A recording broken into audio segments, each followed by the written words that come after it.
7,370 pounds, Jayco Octane 26-foot toy hauler just came in on consignment here at Haylett RV of Coldwater, Michigan. And as pretty as it looks sitting right here, unfortunately, this one has a spot of bad history. And it's a bummer because other than this one area, man, there's a lot of good in this camper. This is a RV that we're selling for the previous owner out here at our consignment location. And basically, guys, it's a sad story of the gentleman of the household is no longer with us.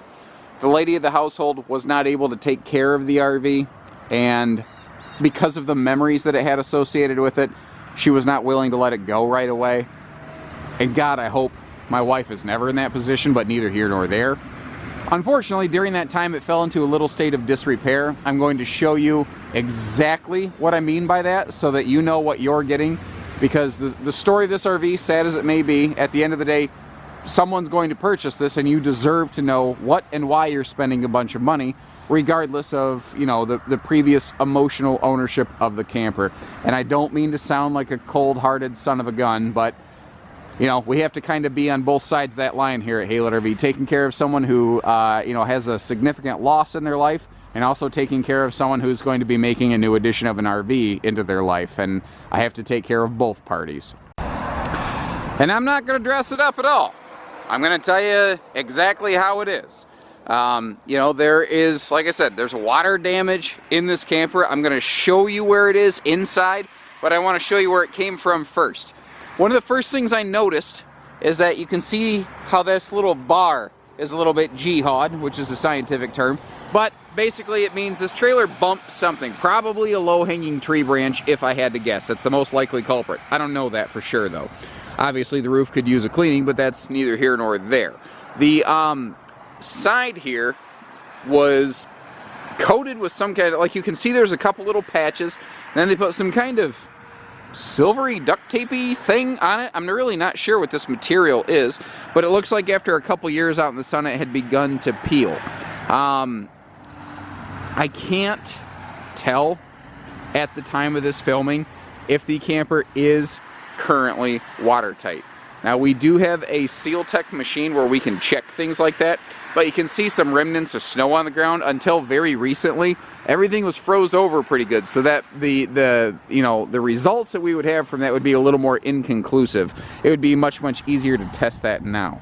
But as far as I can tell, what looks like to me is whatever happened on the side here. I think there was probably a tree branch chattered down the side, because you can see where, like, there's a couple patches where the tree branch kind of went click, click, click, click, click down the side.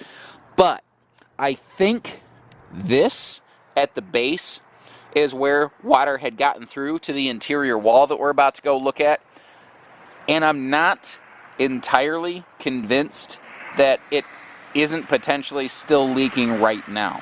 Now understand, I don't like saying that, but obviously we are willing to shoot you very, very straight here at Haylett RV. A very natural question is, well, why didn't you fix it? Well, the answer is this is not our camper, if you remember. I can only do to this what the owner authorizes us to do and is willing to compensate our team for doing. That is just, unfortunately, the way of the world. So, you know, that's an answer to a very otherwise simple, obvious question that a lot of people sometimes won't always catch. Because when you see a trailer like this at a dealership, you think, well, you guys own it. Well, this one, actually, we don't. So, all that being said, let's go inside and let's look at all of this first. And if that's a disqualifier for you, guys, I totally get it. That being said, if you are even a reasonably handy person, if you go through, clean this roof, maybe do a spot or two of resealing or get some slide seam tape to redo this corner, and you are willing to replace an interior wall panel if you even feel that you need to, I tell you what, you dry this thing out real good, leave it out in the sun a couple days. This is, frankly, a lot of camper for the money, given the condition that it is in currently.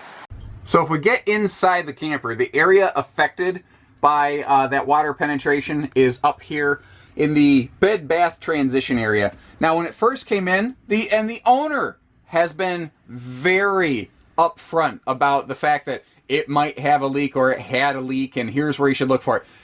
She hid absolutely nothing from us. Very good quality person. And, you know, she's doing her best to get through this stage of her life right now. But when we tapped on this wall right here, somebody's finger went right through that Luan wall panel. Now you get past this trim piece, and everything up there is solid. Now, if I start opening this closet here in the bathroom, I can push on this, and I can definitely feel that there has been a measure of water penetration in there. What it seems like to me, with a lot of years of looking at things like this, is that it has been a very small pinhole leak in a seal, but the fact is it's had a leak. Now, I understand that anytime we use that four-letter word, L-E-A-K, that instantly a lot of people throw their hands up in the air and go, nope, not this one, I'm not buying this camper. I totally get that, and I respect that. And that is why, despite the high level of sympathy I have for the owner, I am still brutally honest about the condition of this RV. Like, here we have a cold crack in the floor. And this is just an unfortunate result of the crazy polar vortex cold temperatures that we had, because a week ago, that little cold crack on the flooring wasn't even there. So that's a very recent thing that just occurred. Now, all that being said, if you're still with us, what that means is that for the right money, you'd be willing to take this thing home, or under the right conditions. Now, what that money is and what those conditions are, that's all kind of subject to interpretation, I suppose. So, what I want to show you is beyond that scary leak point, and it is a big scary leak point, let's look at what is still here to offer and still beneficial. We've got the Happy Jack power bed lifts in the back here, and this is a more classic style. It doesn't split open at the middle. It actually turns into a forward-facing couch when it's folded up, but right now we've got it in kind of like bed and bunk mode. Previous owner apparently used some of these slide-on towing extension mirrors. There's a chance they might fit your vehicle. There's a likelihood that they likely would not either, but we offer things like that at Haylet RV. The weather is kind of flirting on and off with rain, and I didn't want to take the chance of letting any water into this thing if I could help it. And that's why I have the ramp door up currently. But you can see that there is a roll-down retractable screen wall, as well as a metal transition flap right there to make loading and unloading this thing much simpler and easier. Now, in the middle of the body here, we've got a pair of fold-down sort of benches that could either, obviously fold up for loading space, as you see currently, fold against the wall, as it were, or they can fold down into a sofa or a sleeper. They're very, very functional. And that's why you see just this myriad of pedestal base mounts that are recessed through the floor here, and you can also see how all of the mounts are present, or all the pedestals themselves and the tables are present and accounted for. Now, there's a couple interesting things here, like you can see this extra water tank of some variety, as well as another small little water jug there, and an additional microwave, because the original factory microwave is still installed. As far as I can tell, these were folks who enjoyed dry camping, or boondocking, as it were, and this was their reserve water system that they effectively brought along with them, in addition to the water system built into the RV. As far as I can tell, now that being said, this is not a guarantee, I've not personally verified anything, but as far as it looks, your major systems and appliances are in good working order, including the generator. Now, the generator had sat unused for a couple years, and I don't know if it had fuel treatment in it or not. But after cranking on the thing for a little while, we actually did get it to fire and start up. So I have a feeling that the carburetor might be a little gummy from old gas, but the fact that it turned over and actually ran, once it ran, it started running clean for us. I think the generator is actually still in great shape. So I've used a lot of phrases like "I think" and "as far as I can tell." I don't like using phrases like that. I like to tell people what I know, not what I think. There's too much money on the line for me to for you to buy this based on what I think. I'm trying to be super fair. So, how can we know better than that? My best recommendation, if given the right conditions that you determine are the right conditions for you, this would be an RV that you'd be willing to purchase. Contact our team here at Haylet RV. We can have this thing pulled up to the building and plugged in so that You can see what works, what doesn't, and you can form your own opinions and what you think about it instead of only hearing what I think about it. I've got a lot of years of experience doing this, and along those years of experience, I've also learned that every single person, what they think and their expectations can differ wildly. And I want this, to be something that you're comfortable with, because even though I guess technically we don't own this RV, it is still here, and we are still representing it, and I do still want you to have good confidence in our services and our team here at Haylett RV. Now, the bedroom area up front overall doesn't look too bad. Like I said, other than that one wall panel, it's not terrible. So if you are a pretty handy person, my 2 cents is that this is the type of toy hauler, a used RV, that if you're one of these people who's handy, you want to do a couple of quick seals and replace the wall panel and flip this thing, I think you'd probably do very well with it. Or if you're handy and you want a sweetheart of a deal on a trailer that you can perform some low dollar work on, you're going to be real happy with it in the end.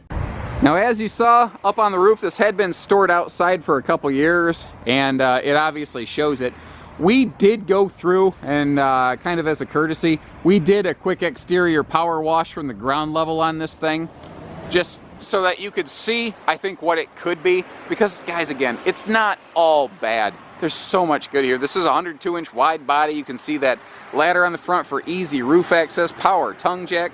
We've got our own N4000 generator over here, which, like I said, I think it just needs to run for a little bit to kind of burn everything out and clean itself out, because it did end up turning over and running pretty well for us. Let me clip that back down here. I don't want to forget that, and then, I cause a problem with something. The tires, Goodyear Marathon radials, by all accounts, look pretty good. Even though this RV has been stored outside, I don't see weather checking or anything on these. They actually look pretty darn good overall. So I think the tires are pretty solid. This actually has dual fuel tanks, which is very uncommon for a, I guess you'd call it a more basic or entry-level type toy hauler. That being said, the Octane series has always been at the upper end of what you could consider entry-level. If it had a laminated skin, people probably wouldn't think twice about it, but because it has the corrugated skin and the wood skeleton, sometimes people want to call it more basic or entry level. That being said, the equipment package for the time this was built was quite high. Like the dual fuel stations there, you have separate fuel stations, or cells rather, one for the fueling station and then one for the generator. Now, again, despite being stored outside, the decals, frankly, look great. There's not peeling, there's not flaking, the skin really isn't decolored or anything like that. But that's just kind of one of those Jayco things where they tended to use a little bit higher grade of materials, and that's why one of the reasons this is not the lightest or the least expensive thing in its class and category when it was built. Now, pardon me for a little bit of shoddy camera work. I don't know if you've noticed, but there's still plenty of ice all over the place, and I'm really trying hard not to fall and make a bigger fool of myself doing these videos than normal. Fuel station right there with a handy little emergency cutoff switch in case it starts, pour everywhere. And again, walking through ice here, so pardon me for the camera work. Power awning as well, which does operate. I mean, overall, we have seen a lot of positive aspects of this RV. So what this thing really needs is an owner who is a somewhat handy person who can, either live with the wall panel as it is or have the know-how and ability to replace it, but at the very least, clean the heck out of the roof and do some resealing. Those are the biggest things it needs. Now, there's more than just roof seals in question here. Chances are, in the near future, you're going to need to do additional preventative care, maintenance, and upkeep. But frankly, guys, I could say that about every single one of these things, whether it's this one, that one, or the other one. So that's just like a car. I don't care if your car is brand new or used, it still needs preventative care, maintenance, and upkeep as well. Otherwise, you're going to have a repair bill that's, much more expensive. It is a case of, ounce of prevention is worth a pound of cure. So if you appreciate that we've been fair with you, and if under the right money and or conditions this camper could work, then give our team a call. And if this one isn't the right one, then also give us a call and know that we will always, obviously, shoot you straight, even about things that could have very easily been hidden. I could have very easily not told you about certain things on this RV and let you be badly surprised, but we are not that kind of place of business. We're a family-run outfit, and our family name is our business, and that is our pride, and we are going to make sure that we represent that to the best of our ability. Sometimes even when it's awkward and uncomfortable to do so. So, if this ain't the right one, chances are we got another one that is. And all we need is the opportunity to work with you. So, short of that, take care, stay safe, have fun, and happy camping, everyone.